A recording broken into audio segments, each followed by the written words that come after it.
Depuis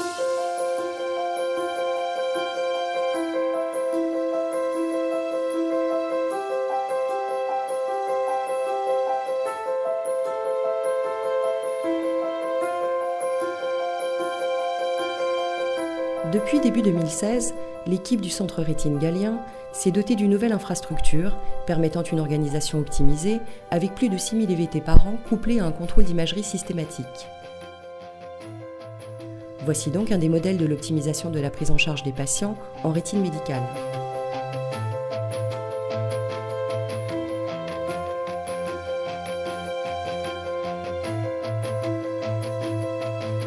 À leur arrivée, les patients sont accueillis et pris en charge par des orthoptistes ou optométristes responsables de l'acquisition de l'acuité visuelle et de l'imagerie.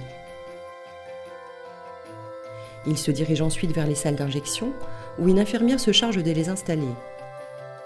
Le praticien et l'instrumentiste vont ensuite alterner d'une salle à l'autre en déroulant un protocole auprès de chaque patient, assis sur un fauteuil électrique, déjà coiffé d'une charlotte et recouvert d'une surblouse. Dès l'installation en salle, le patient reçoit la première dose d'anesthésique et d'antiseptique pour usage ophtalmique pour 2 minutes de temps de contact. Le praticien consulte le dossier patient directement depuis le moniteur dans chaque salle. Cela lui permet de commenter et d'échanger sur l'évolution de la pathologie avec le patient, ainsi que de programmer la prochaine injection sans sortir des salles d'IVT de toute la séance. Pendant ce temps, l'instrumentiste poursuit l'anesthésie et instille la deuxième goutte d'antiseptique pour usage ophtalmique. Il procède à l'ouverture du pack et à la réalisation des badigeons.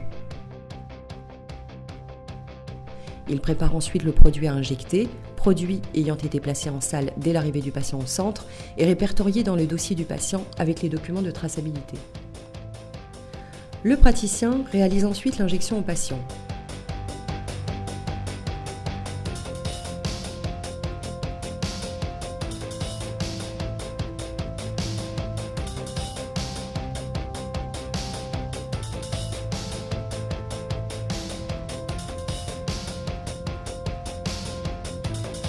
Après l'injection, un rinçage oculaire abondant et l'instillation d'un gel hydratant sont effectués.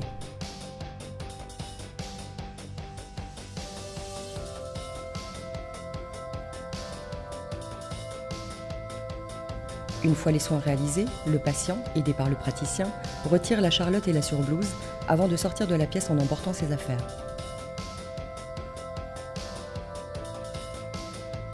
Le praticien entre enfin les derniers commentaires sur le dossier patient.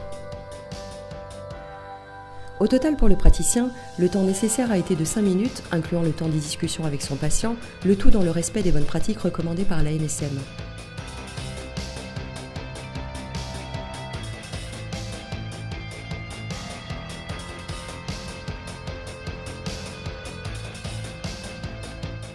Le médecin change alors de salle où l'attendent déjà l'instrumentiste et le prochain patient, prêt pour son protocole d'injection.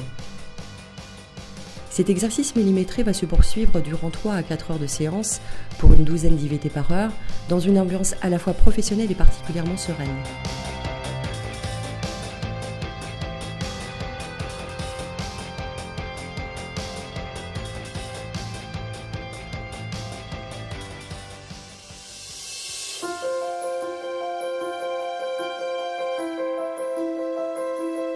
Avant la construction du centre, les praticiens ont mené une réflexion sur l'organisation et ont donc pensé l'infrastructure afin d'obtenir un circuit patient efficace. Chaque salle d'IVT a été équipée selon les recommandations de l'ANSM et de façon identique, avec comme élément déterminant un poste informatique permettant de visualiser l'imagerie du patient et de piloter en temps réel le rythme des IVT à venir.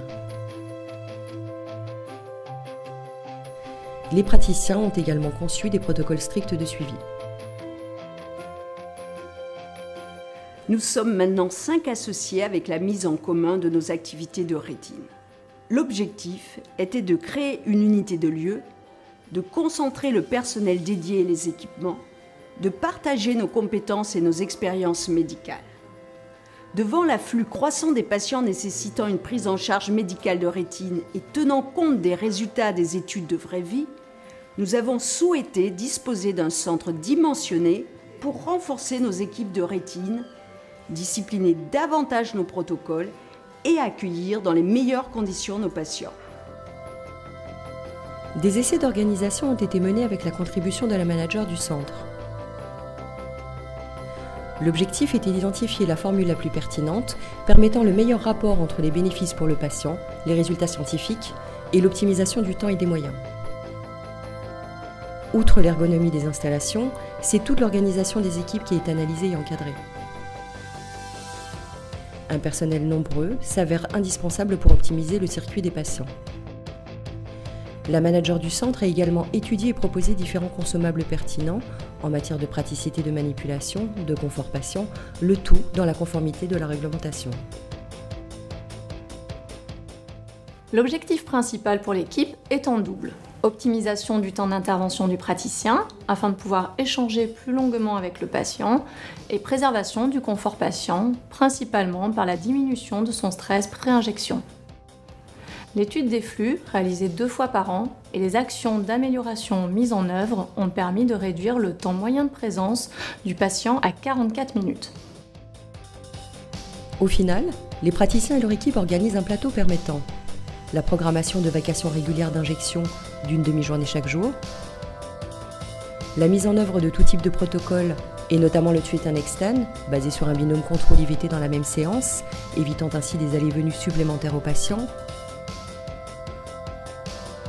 la prise en charge immédiate des urgences, le médecin en salle peut injecter les patients des associés vus pour la première fois, une grande souplesse dans la prise en charge des patients, quel que soit le médecin référent, la combinaison consultation-injection dans le même temps opératoire, ce qui permet de gagner du temps pour de nouvelles consultations, et la tenue informatisée des dossiers avec une rubrique diagnostic et protocole, ce qui représente un point essentiel pour le suivi croisé.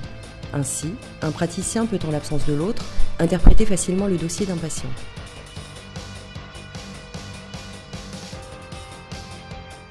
En ce qui me concerne, je privilégie le treat and extend pour les patients dans toutes les pathologies concernées. Ce type de protocole présente plusieurs avantages. Il facilite et simplifie le traitement et donc l'observance et l'adhérence du patient au protocole thérapeutique. Il permet essentiellement de limiter les effets délétères des récidives massives, tels qu'on les rencontrait avec les protocoles de type PRN dans la DMLA.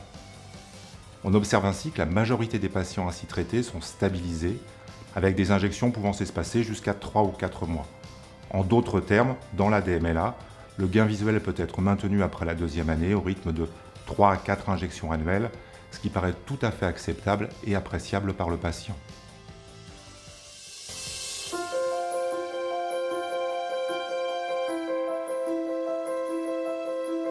L'organisation Rétine Galien répond ainsi efficacement aux attentes des patients. Elle permet une réduction du stress lors des injections, grâce à une prise en charge complètement maîtrisée et donc rassurante. Elle assure des séances combinées de contrôle et d'IVT de plus en plus courtes, réduisant de moitié la gêne liée au déplacement pour les patients et les accompagnants. De plus, le temps médecin étant optimisé lors des séances, il permet davantage de temps consacré à l'échange avec le patient. Les séances sont rythmées et motivantes. Par une prise en charge de qualité, on contribue à une bonne observance du patient et donc à l'évolution de la pathologie.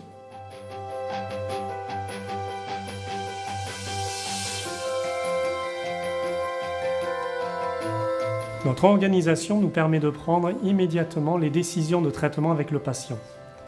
Il reçoit toutes les explications nécessaires sur l'évolution de sa pathologie, la poursuite de son traitement et le type de protocole qui lui est appliqué. Il est informé de la date prévue pour sa prochaine injection. L'ensemble de ce processus est rapide, ce qui laisse également une part non négligeable à l'échange avec le patient et la création d'un lien personnalisé. Je considère qu'il s'agit d'un moment très privilégié de la relation médecin-patient.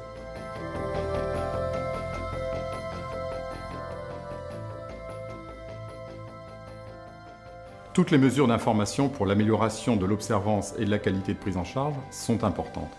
Notre rôle est d'expliquer la pathologie, le traitement proposé et d'envisager les modalités de prise en charge ainsi que le pronostic. En plus des informations données lors de la consultation, des écrans placés dans chaque salle d'attente permettent la diffusion de vidéos informatives plus ciblées sur les pathologies nécessitant des injections intraoculaires. L'organisation Rétine Galien structure l'action de l'équipe avec des protocoles cadrés et disciplinés, ce qui permet de renforcer sa dextérité et sa fluidité d'organisation jour après jour.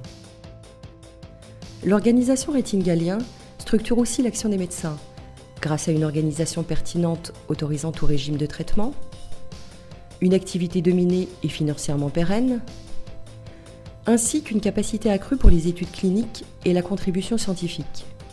En effet, le potentiel de recrutement de patients dont dispose le centre autorise l'exploitation scientifique des résultats. La recherche clinique est majoritairement prédominante dans les centres hospitaliers universitaires, mais de plus en plus de structures privées se développent afin d'apporter une expertise supplémentaire. Le Centre Galien est organisé en ce sens afin de proposer aux patients touchés par des pathologies de la rétine la possibilité de participer à des études de phase 2, 3 et 4. Ces patients acceptent l'exploitation de leurs données médicales et deviennent acteurs de la recherche. Proposer ces études à nos patients, c'est aussi leur permettre un accès à de nouveaux médicaments avant la mise sur le marché.